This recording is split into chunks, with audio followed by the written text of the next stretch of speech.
Hi, and welcome to Dollars and Making Sense, a weekly program about money, finance, and investing here on Radio Northern Beaches and broadcast nationally on the Community Radio Network around Australia. I'm your host, Ray Treverson from OTG Capital, and today we're welcoming to the microphone Steven Mabb, who is the chair of the Australian Shareholders Association. First time to the show. Hopefully it won't be the last, Steven. So thanks for joining us. Thanks, Ray. Really appreciate the invitation and very much looking forward to our conversation today.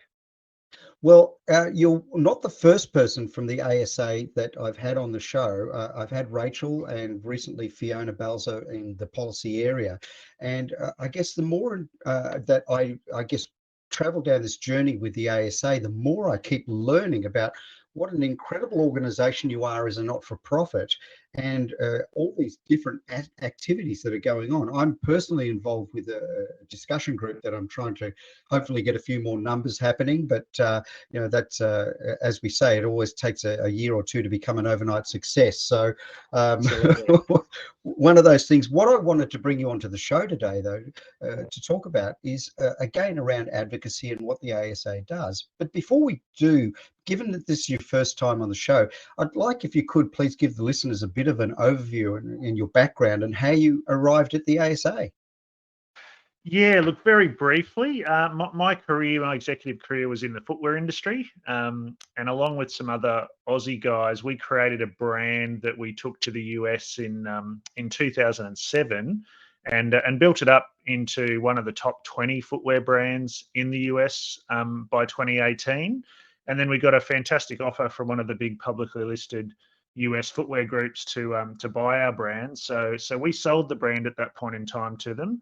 And I took that opportunity to move back to Australia, had a young family in tow, and I've been investing full time ever since. So about a year into my kind of active investing journey, I discovered the ASA and thought it was a great organisation and something that could really help me with my investing and managing my finances.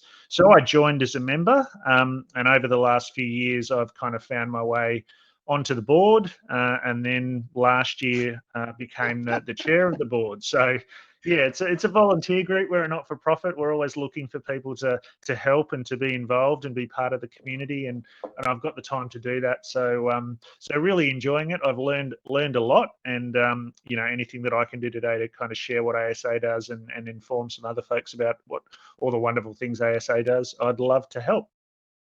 Steven, it's always one of those funny things. I've done so much volunteer work over my time, and I was P&C president at my local public school, primary school, and band committee president at my kids' high school. And we always had a saying: if you want something done, you ask a busy person. And I guess you are cut from that same cloth, because one would think that, and I'm assuming that after your brand was bought, that they made it quite attractive, and to use an American colloquialism, they green-mailed you out of there. And I guess you're sitting hopefully well and truly well endowed. And so from that perspective, plowing a lot of time into a not-for-profit is one of those aspects of community service that I keep looking to people and going, that's great. I mean, I do a whole bunch of things. I keep saying to people, give back to your community, because it gives so much to us. So I'm really pleased to have you on the show from that perspective.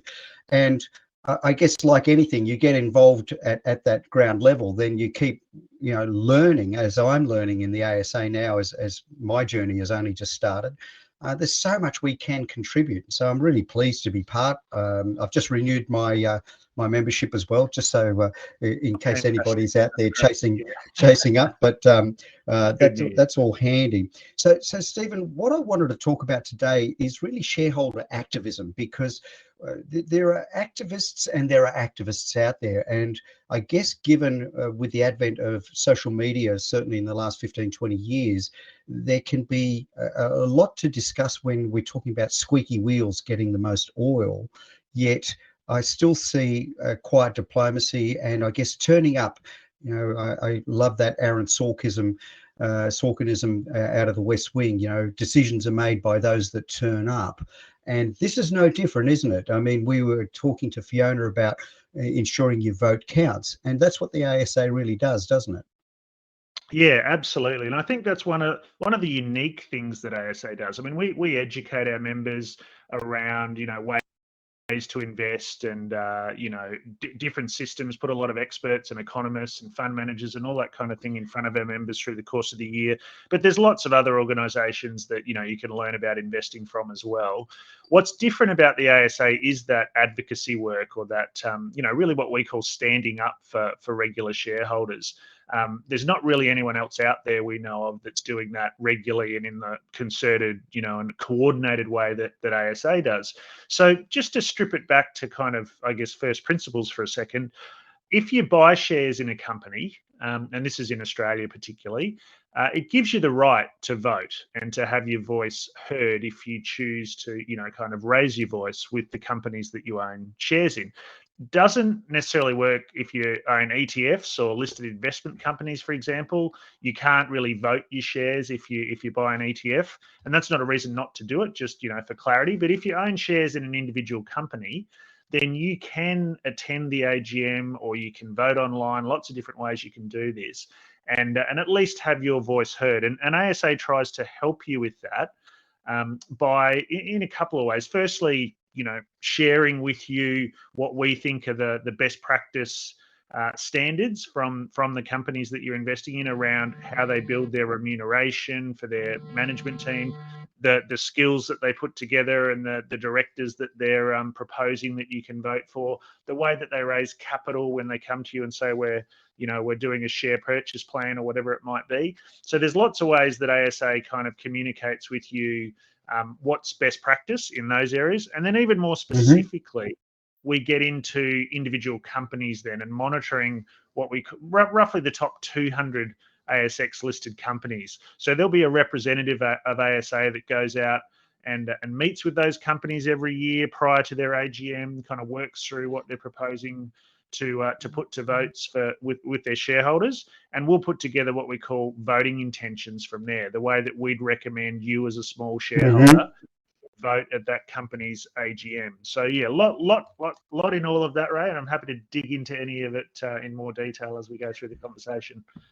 Well, the voting intentions was something that, again, having gone to a couple of the discussion groups here locally in Sydney, and Keith Reedy's group is quite well attended, and I got to hear people talking about voting intentions and monitors. And I think what really took me aback was how seriously listed companies in Australia take a member of the ASA turning up to say, hi, we're here from the ASA.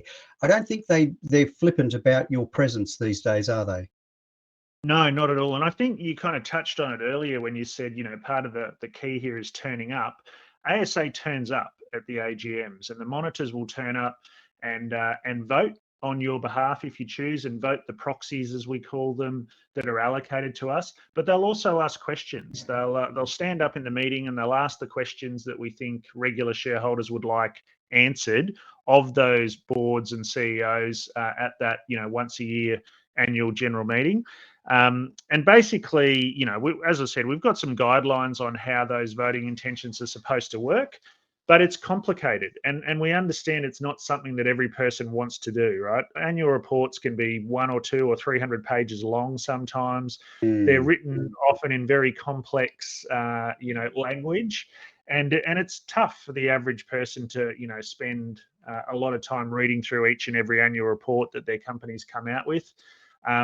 So if you're not doing that, or that's not something that interests you, you can rest assured that the ASA monitor is doing that, but at least with the top 200 companies on the market roughly. So they'll read through the annual report, they'll go and have a meeting with the board normally prior to the AGM.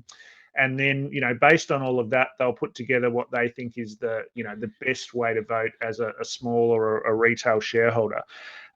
So we're really active in that area, and the companies, I would say 95+% of those ASX 200 companies have a very respectful and cooperative relationship with their ASA monitor and the ASA overall. There's a handful of companies that don't necessarily believe in best practice governance, that may not want to engage with us, but it really is a handful. The vast majority of those companies definitely want to sit down with us and are happy to listen. It doesn't mean we always agree on everything, of course. There's times where we have to agree to disagree on a particular issue in a particular year.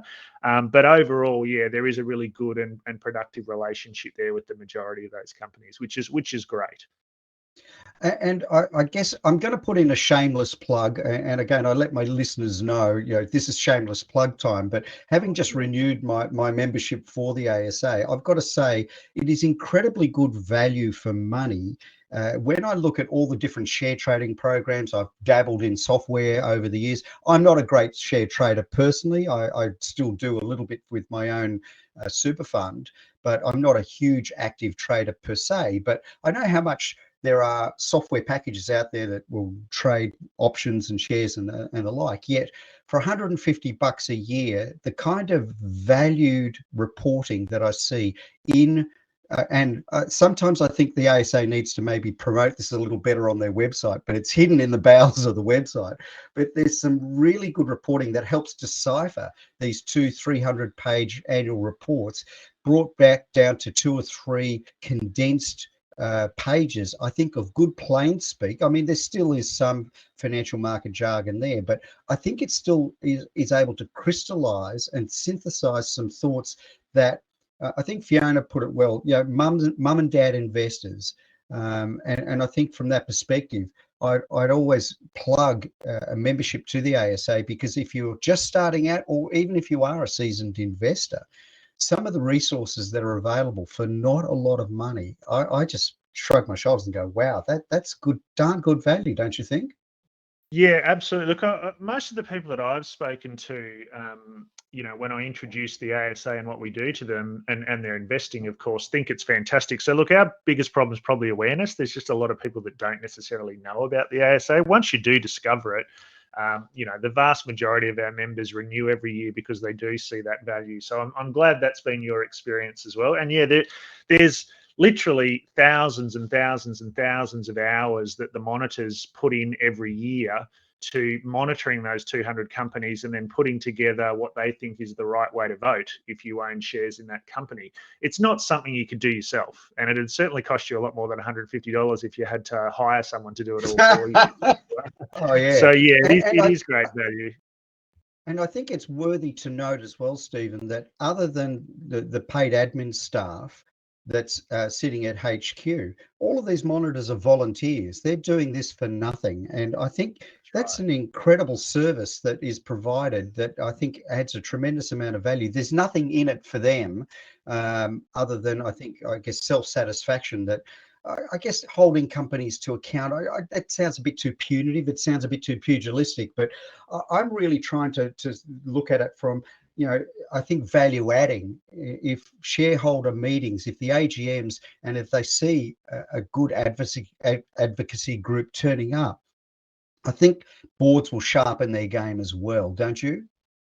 Oh, absolutely. And obviously, when you get to the really big end of the ASX, if you're talking about, our big banks or our big miners, there's often a lot of shareholders in those meetings and lots of questions asked. But once you get below that level, down to, kind of maybe the ASX 50 to 200, very often the ASA is the only group in the room that's asking questions of the board. So if we weren't there, it would be a very easy meeting for that board to have, and they wouldn't get a lot of feedback directly from shareholders at their meeting or prior to their meeting.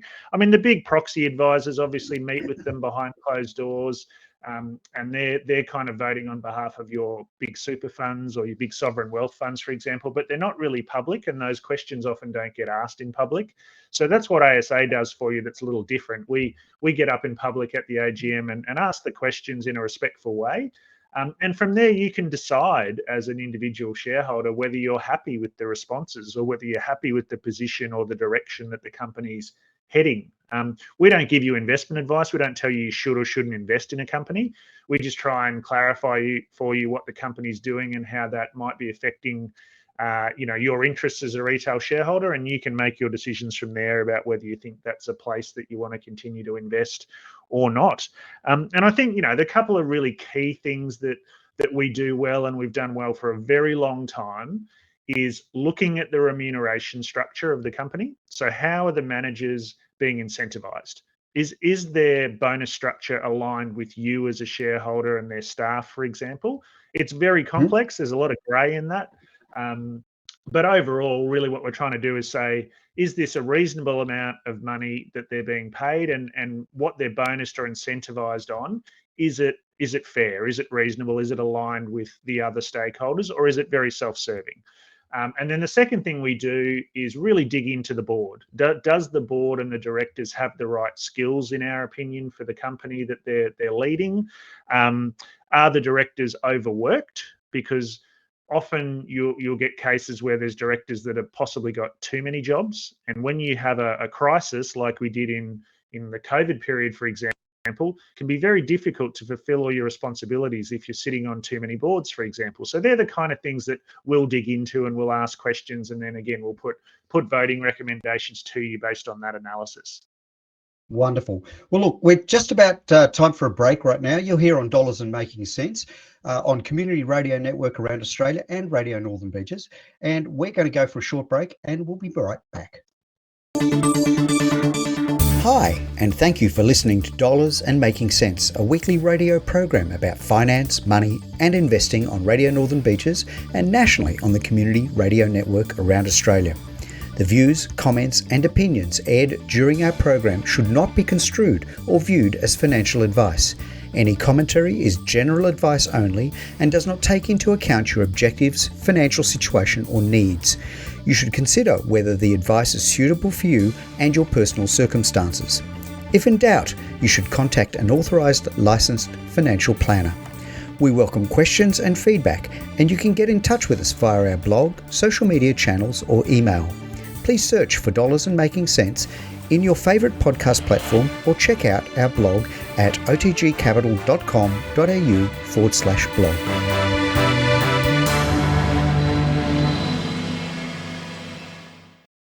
And welcome back, ladies and gentlemen, to Dollars and Making Sense. I'm Ray Treverson, and at the microphone today we have Steven Mabb from the Australian Shareholders Association, and he's the chairman of the board there. Now, before we went to a break, we were talking about monitoring and advocacy and what the ASA does. Now, during the break, I wanted to quickly pick your brain. Now, do you have a war story? Do you have a bad and a good example of, you know, the kind of advocacy that ASA has done when they're turning up to AGMs?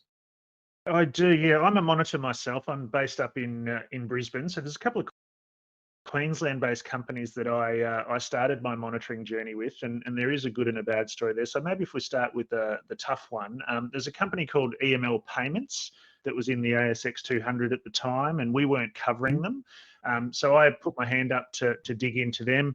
And the first year that I monitored them was actually the COVID period, and they had a incentive plan that basically they didn't hit the numbers for their management team.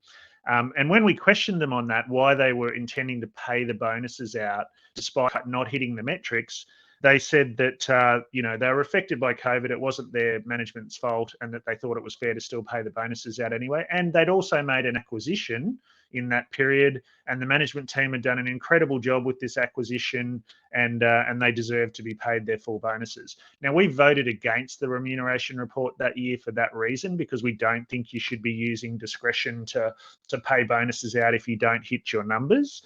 And then subsequently, when I was attending the AGM, we asked that question of the chair, and his response was pretty telling. He basically, and I'm paraphrasing, but he basically said, not only did we use discretion to pay out the bonuses this year, but we're in a competitive field for management, and we'll use discretion again in the future if we need to. And basically what he was saying was, our bonus structure isn't really that set. We'll use discretion as a board whenever we feel free or whenever we feel the need to pay the bonuses. The CEO also said in his address at the AGM that if you're having trouble understanding some of the services or the products that we offer, what I'd say to you is you don't need to understand them. You just need to determine whether you trust management. And if you trust management, you should invest in our company. So there are a couple of yellow flags. We wrote up the report that way, the AGM report for members and other people to see.